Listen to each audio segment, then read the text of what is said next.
I want to invite you into effervescence. I want to invite you into iridescence.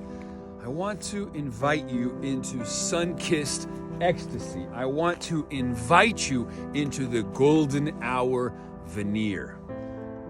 I believe the function of art is to serve as a portal, as an invitation into an altered state, an extraordinary moment of poetry and grace. What interests me is the authoring of transitory enchanted moments that take our breath away. What I want for you is to be compelled into aesthetic contemplations, face to face, beholding something vast enough, finally, commensurate to your capacity for wonder.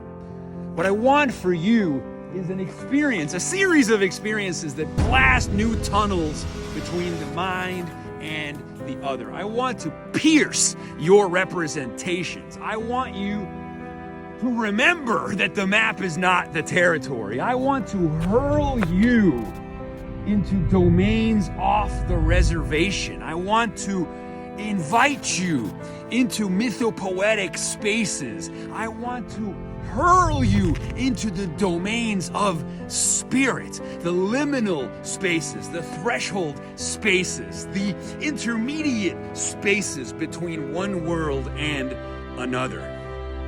It is said that human beings live in two domains, the transactional and the transcendent. The transactional is the instrumental. It is the goods and services exchanged. It is the mercantile economy. It is the grid that keeps order in the world, right? It is chronos. It is mechanized cognition. That's the transactional. But the transcendent is the domain of the non-transactional, the domain of the timeless, the domain when you unplug from the day-to-day, right? It's Nietzsche's "those that were seen dancing were called insane by those who could not hear the music." I want to be for you a doorway into the mythopoetic realms. I want to be for you a doorway into the dance. For as my friend Jason Goodman told me one time in Tulum, at the still point, there the dance is. What's that quote? I went to God just to see, and I was looking at me. What did Carl Sagan say? We are a way for the cosmos to know itself. He also said understanding is a kind of ecstasy. And he also said somewhere something incredible is waiting to be known.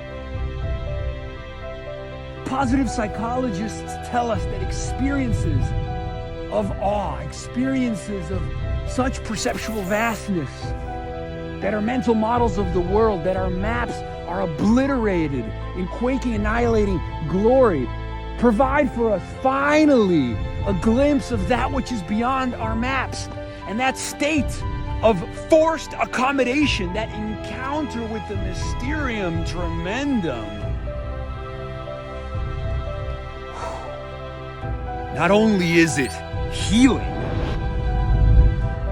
not only does it replenish, not only does it renew and reboot, but thereafter it leaves an afterglow of increased well-being, increased compassion, increased creativity, increased empathy. Right? Timothy Leary was right.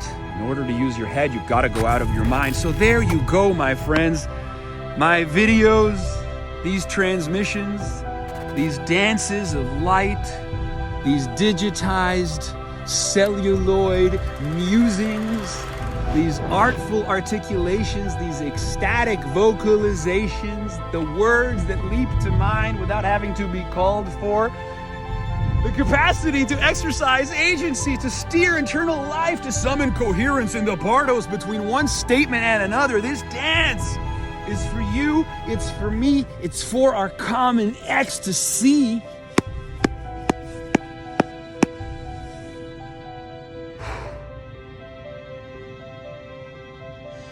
So I thank you, and I love you, and I gift you iridescence and effervescence, poetry, grace, love, awe, wonder, rapture, radiance, and bliss.